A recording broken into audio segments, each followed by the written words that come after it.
Hey guys and gals, Nary here from Drakewing Gaming, so me on Twitter, the Gaming Dragon. Today I'm coming back at you another Let's Play episode of Adastra.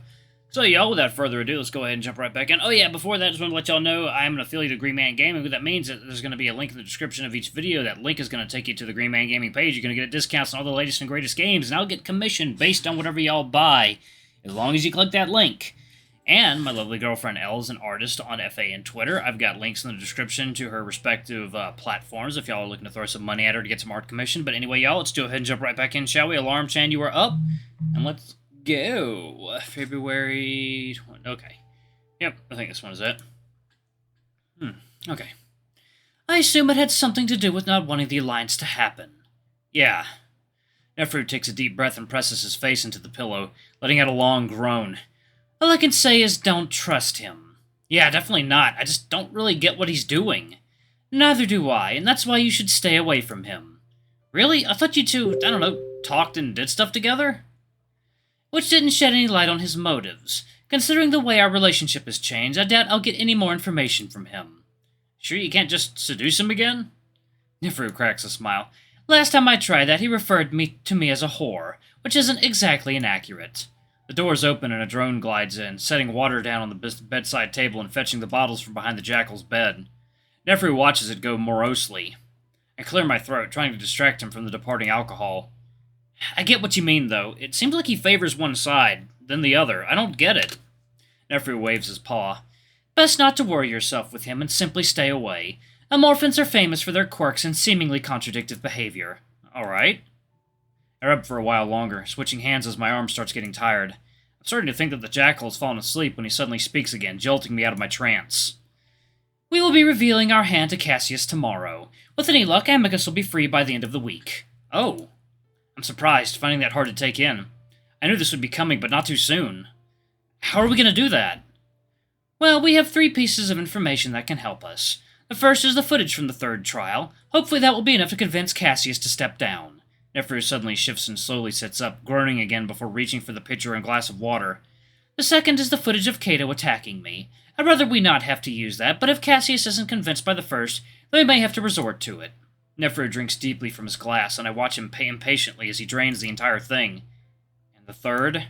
Nefru gasps and leans back, setting the glass down. Remember your little theory about the previous Emperor's accident? I nod. Alex said the investigation was botched. Nefru glances at me. The fact that the cat tipped you off is worrying. But it is very odd. The investigation wasn't botched, but rather called off by the acting Emperor. Cato. Indeed. Investigators were only able to get as far as discovering a possible malicious software installed in the ship's navigation system.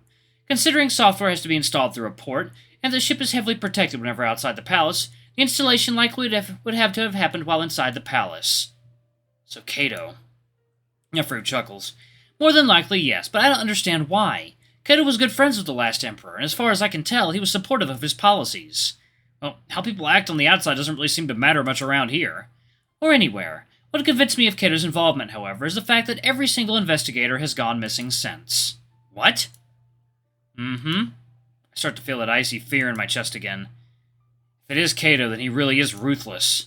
What I saw happen to that Dr. Felix could only be a taste of what Cato was capable of. Unfortunately, because there's no solid evidence linking Cato, I'm afraid it might not be very effective.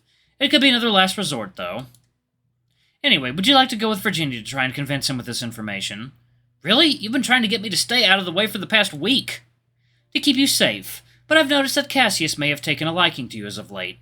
You know him to some degree and could use that knowledge to better convince him. Well, I wouldn't say he likes me, but yeah, I can try. And as I said, Virginia will be there to help as well. I assume you're not going? Nefru smirks. I am the last person he would want to see while discussing the possible end of his rule. Besides, I know I'm not going to be feeling my best tomorrow. I think I'll stay in bed for once. Drink more water. Nefru sighs, sort of looking at the pitcher. I roll my eyes, reaching out to pour him another glass. Oh, how kind of you. I'm a slave, right? Wow, what a sentence. What a question. Nefru winces as he takes the glass from me. No, you're a Kimian, and I think we'll be very proud to have you. With that, he once again downs the entire thing. Huh, interesting. Yep, so it looks like Cato is disappearing people. I toss and turn most of the night, even while Nefru snores loudly in his own bed. I go over what I might be able to say to Cassius in case things go wrong for whatever reason. I find that difficult to do, though, especially considering how angry and unpredictable the wolf can be sometimes. I manage to get maybe a couple of hours of sleep. But as soon as the sun starts shining through the opening in the roof, I'm up and ready for Virginia to come get me. That doesn't happen until about an hour later, and Nephru only lifts his head for a moment when the wolf enters before groaning and dropping it back to the pillow. I'm hoping that he doesn't remember what happened yesterday for his own sake. The amount of anticipation in the air is almost too much for me to handle as I follow Virginia to the throne room. It's a feeling that I haven't felt since the trials, since when I thought I was about to be able to fly back home. Now, though, it's the anticipation that I'll be able to get Amicus out of the dungeons. We pause at the door, Virginia glancing at me. Remember, speak only if absolutely necessary. This is of the utmost importance. I nod silently. I get the feeling that, sorry y'all, I thought I had muted Telegram. I get the feeling that she hadn't wanted me to come, but Nephru probably insisted. The wolf reaches out and presses the panel, opening the door.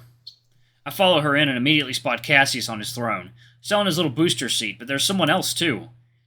We'd chosen today because Cato still hadn't returned from his trip, thus leaving Cassius alone. Now, though, Alex is here, kneeling beside the throne, his head on the armrest while Cassius strokes his head, his other paw occupied with a tablet-like device. He glances up. Ah, sister, and Killian, what was it you needed? Virginia is silent until we stop at the base of the steps. I come to a stop just behind her, to her left. Cassius narrows his eyes as he looks down at us, probably realizing that this is no ordinary visit. Meanwhile, Alex just stares at us inquisitively, looking innocent and oblivious as he always tries to. Brother, I have something very, very important to discuss with you. Cassius regards her for a moment, then glances at me. Why is he here? It involves him. It involves all of us, actually. Cassius frowns deeply, expression growing more and more sour. And what is it, Virginia? Virginia takes a deep breath. Cassius, you must abdicate. It takes Cassius a moment to take that in, but when he does, his eyes widen and his nostrils flare, leaning back in his throne like he's been slapped. Excuse me? I wonder if this is the best way to go about telling Cassius that we're about to try to take the throne from him. I look around, wondering if there are any drones that he might use to blast us with. Cassius, we all know that this is illegitimate. You must consider... Enough! I will hear no talk of this, from my own sister, no less. Leave at once! The young wolf is shaking in his seat, wide-eyed, ears flat. Well, you must hear it. I must not! I followed every protocol. I'm in my rightful place. Leave now, or I will have the drones escort you. Alex is sitting up straight now, staring at us, his ears perked, and I kind of wish that we could have had him leave the room. Virginia remains calm, simply gazing back up at Cassius with an almost stoic look. Brother, you must hear it, because we have proof of your deception. Cassius seems to have recovered from his initial shock, though he's still trembling a bit, chest heaving for breath. What proof? Virginia takes a deep breath. You know that we already know about the staging, but we have footage of the third trial.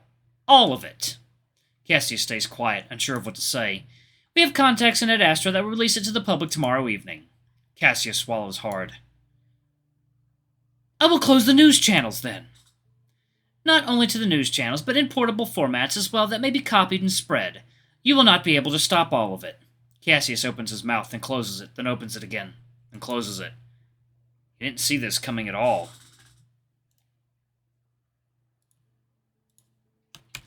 He didn't see this coming at all. Finally, his shoulders drop and he stares at the floor. Virginia, how could you do this to me? Virginia frowns, actually looking a bit sad.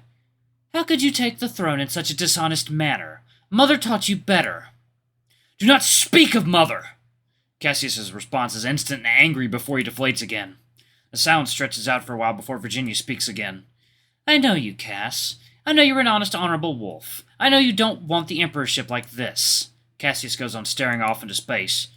Do you even want to be emperor, Cassius?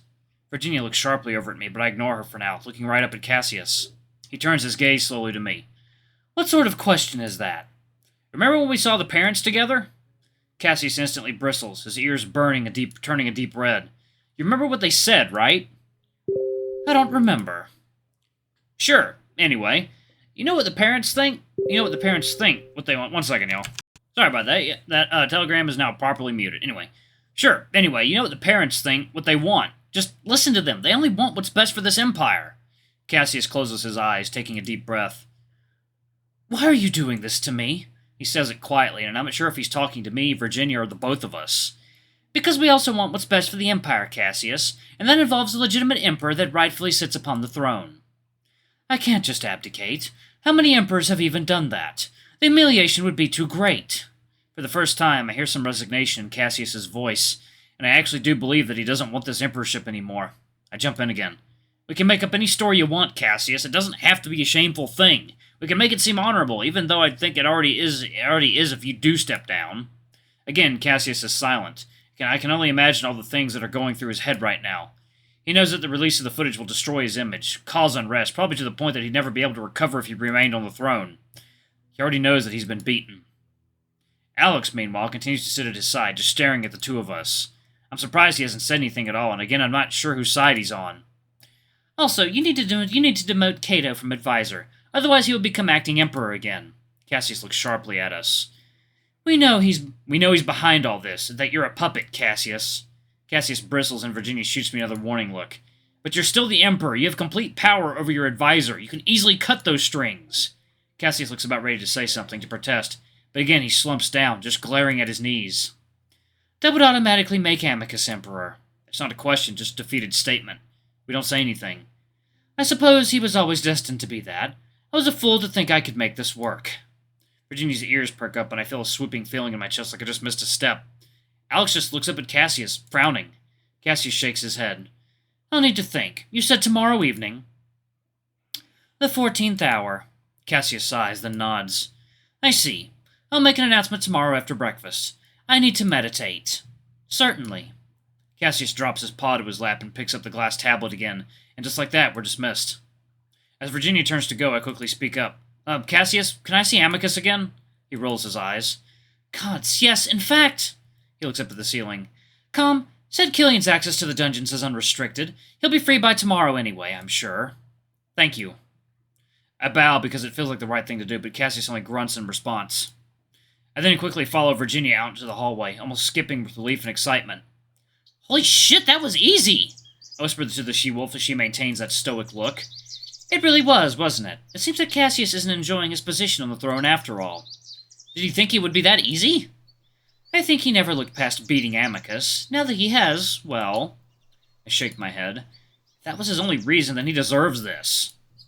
Well, I don't believe it was his only reason. He simply didn't prepare himself beyond the trials. Virginia side-eyes me. And don't get too excited just yet. Nothing is final until Cassius says the words. Yeah, but it looks like he's definitely going to. It does, yes, but remain careful and vigilant. Also...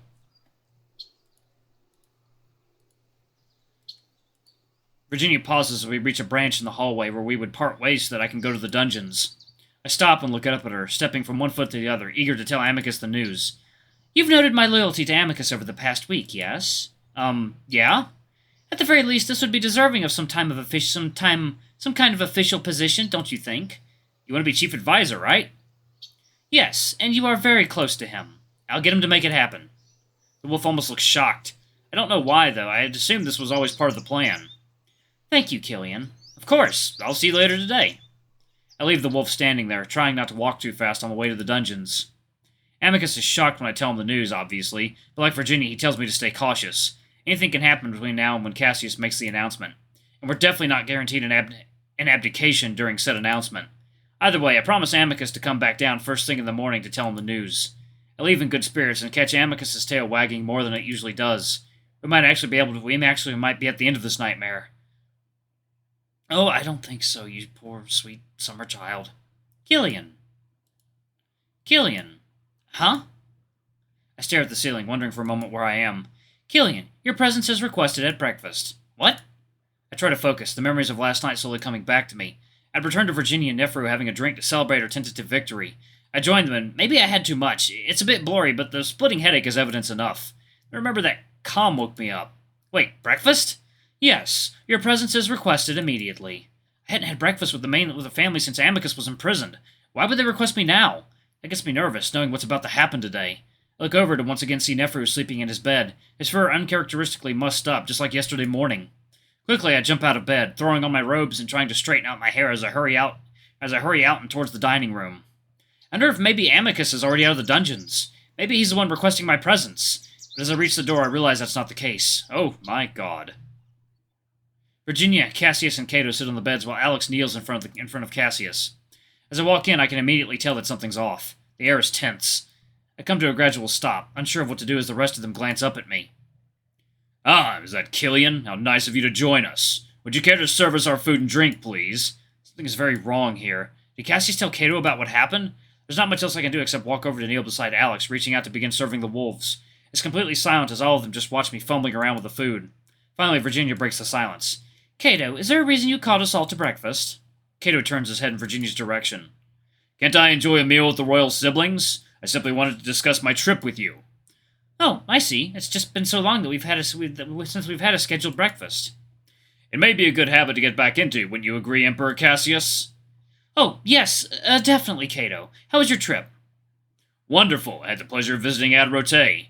Being the entertainment capital of Adastra, I had such a good time observing the plays, despite my inability to observe. Cato starts laughing loudly, and I can tell why everyone's on edge. This isn't like Cato at all. I set a plate out for Cato while Alex does the same for Cassius, and while he's working on Virginia's plate, Cato shifts. Killian, could you hand us all our goblets? I'm absolutely parched. I had noticed that the goblets had already been sat in front of each wolf already filled with wine. Carefully I hand Cato his goblet, then turn and reach for Cassius's. Fear not, these are the events that shall follow. I blink and I notice Cassius staring at me, raising an eyebrow. I hold out the goblet and my fingers twitch, but I keep a stubborn grip.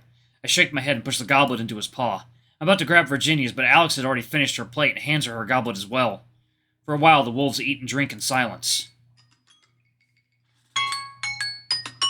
Alright, I'm gonna leave it right there. I have a feeling that we're about to stir the fucking hornet's nest. Oh boy. Alright, anyway, y'all, thank you all so much for watching. Don't forget to like, comment, subscribe, ring that notification bell, leave a super thanks, or a tip if you can, it always helps. Until the next video, I love you all. I'll see you next time. Bye-bye!